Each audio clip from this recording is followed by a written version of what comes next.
I don't understand how this works.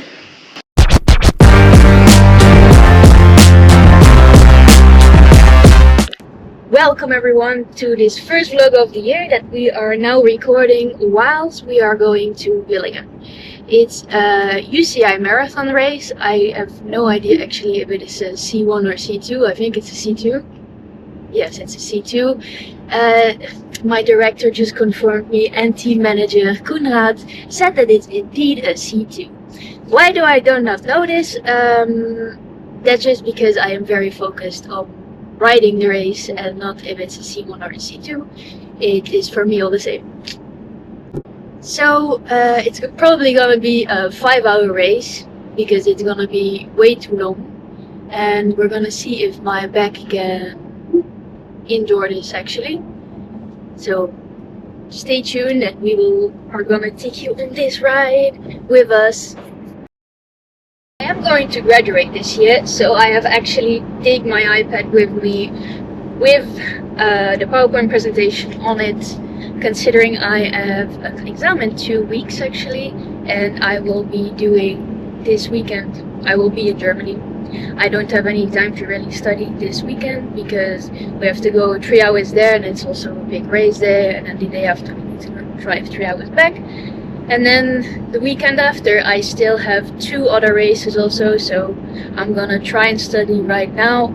My best study method is actually just taking the iPad, first reading all of the scripts, so all of the chapters and everything, and then I highlight what is important, and then later on I explain all of this to a person.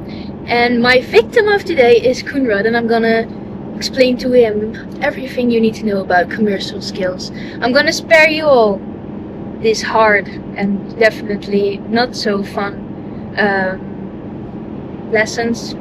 So I'm gonna cut the camera right now and I will see you later. So we are currently 11 kilometers from Willingen. It has been rain only the whole car ride actually. We should have actually stayed in Belgium. No, I'm joking. But we're gonna see how this is actually going to impact the race tomorrow and the course. I see here a lot of forest, so normally it can impact it a little bit, but it's also possible that the forest is so, how you say that, I don't know, so close together that it doesn't really rechtsafslaan. Madam, no, we're not gonna rechtsafslaan. So we're gonna see what is gonna bring tomorrow with all the rain that we have now experienced. And I am very hungry. Aan het einde van de straat rechtsafslaan na 400 meter op de W251. Yeah, we have to take a ride here. But again, I am hungry. Koenraad is always laughing with me because I'm always eating, but I'm already carb loading for tomorrow. So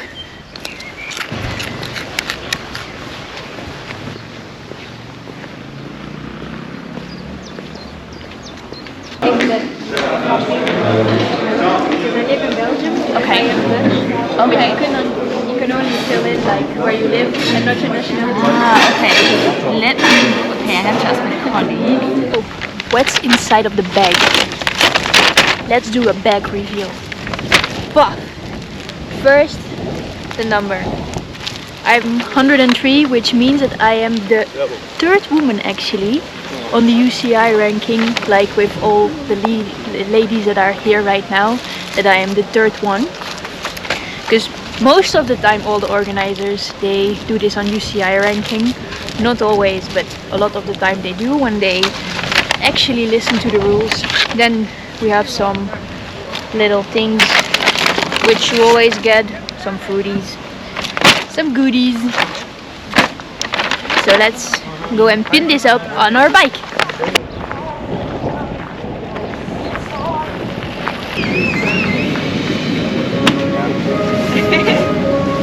Aber das ist wieder so ein Spiel.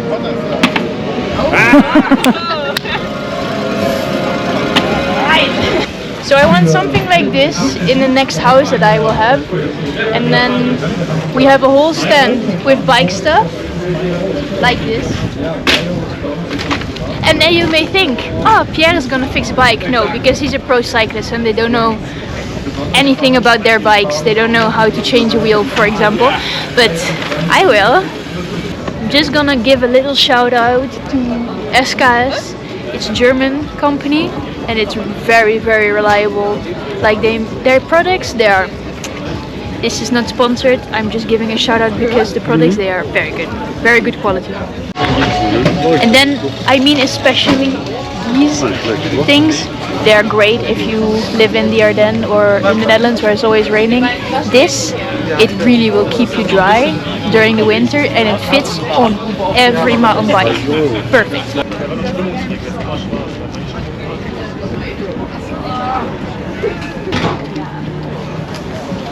Geweldig.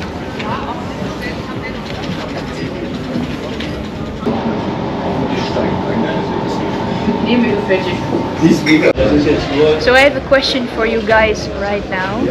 When you see this Scottscale gravel RC, it actually just looks like a hardtail, but without suspension in the front. Do you think that when you need a bike like this, with actually mountain bike tires, that it's still gravel? That you're still doing really a gravel race? Or is it just starting to be XCO from the 90s, when it was still not that difficult and not technical and not full of rock gardens? Ja, Does this count as carb loading or not? Der spannende Punkt. Gleichzeitig haben wir noch hier unten. I'm always like eating.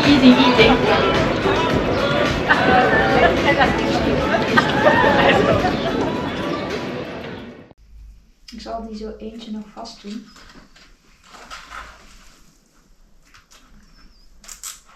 Nu moet je vanaf hier. Oei. Was ik nog. So it's the night before, which means that Elodie is going to prepare all of her foods. We are aiming for 90 grams of carbs every hour, and we have estimated the race will be between 5 to 6 hours, which means that we have to eat a lot. And because I only have one bottle holder on my Scott bike, because it's a small, and they unfortunately do not do 2 bottles on one bike, we're gonna have to actually take a lot of food also during the ravito. It's a little bit of a controversial thing, but I always put 120 grams of carbs into my bottles actually. I unfortunately only at home had still the isotonic, but normally I use the endurance powder, so then I only needed like 2 scoops and I have 120 grams of carbs. I would not advise everyone to try this right away, because if you have not so good of a stomach, this can be way too much. You really have to build up to be able to eat that much carbs in 1 hour actually, and also be able to drink 120 grams of carbs in 1 bottle as well. Me, I'm very lucky that I have quite a strong stomach, but I know a lot of riders who don't have that much of a good stomach. So what I also do is I at least eat 2 bars of oatmeal bars at the beginning of the race, because it's still not that difficult, you're still not that tired, you can still eat a little bit, and it's proven as a scientific thing that oatmeal actually protects your stomach from the inside. So these 2 in the beginning, and then after I eat all of this, and actually more, because this is not gonna be enough, but for demonstration purposes I only have these right now.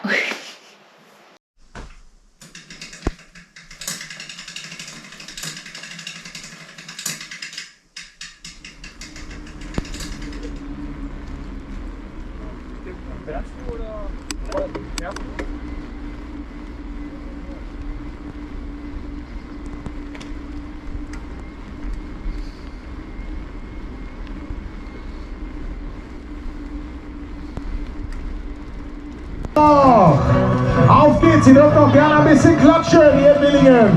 3, 2, 1 und los geht's!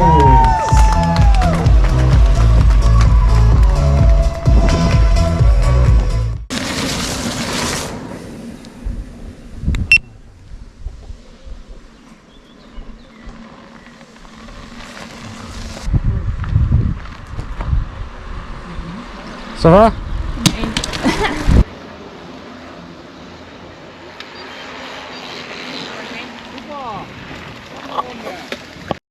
Yeah, serious shit happens, yeah.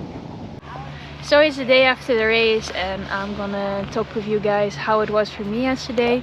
The first hour and a half was great. I actually did my all-time best record for 10 minutes and 20 minutes. But after that it all went downhill, which we were actually already a little bit suspecting because of the problems that I have with my back. For people who have been following me for a longer time, they know that I have crashed a year ago and then I broke my back, and I'm actually trying to get back from this injury. Unfortunately, I was back, but then 4 weeks ago during a marathon I crashed again and I actually landed on that exact spot, and ever since then my back has been having a lot of problems actually. I only have an appointment in the hospital the 11th of June, so I hope that this is going to fix everything and that I can actually start with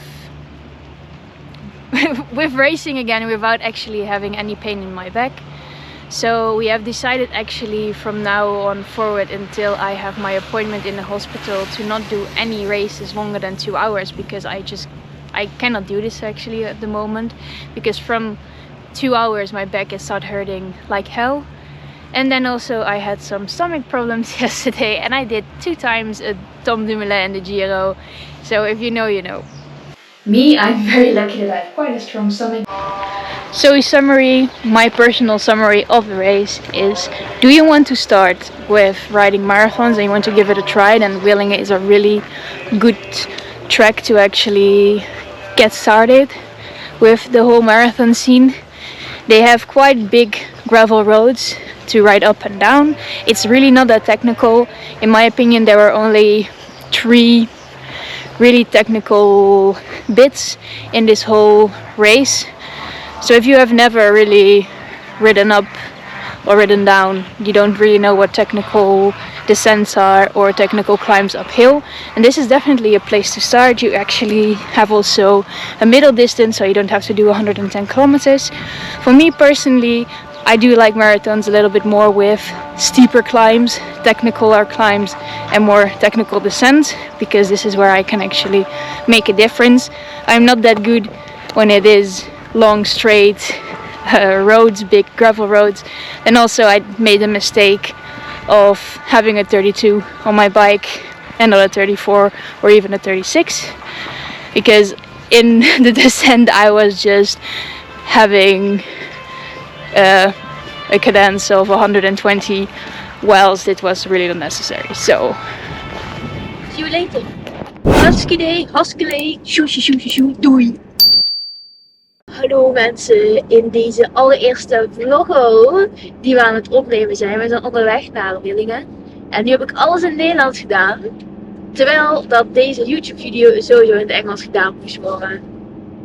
So we're gonna say a little joke. So Konrad, did you know that Ausfahrt, it is the biggest city in Germany?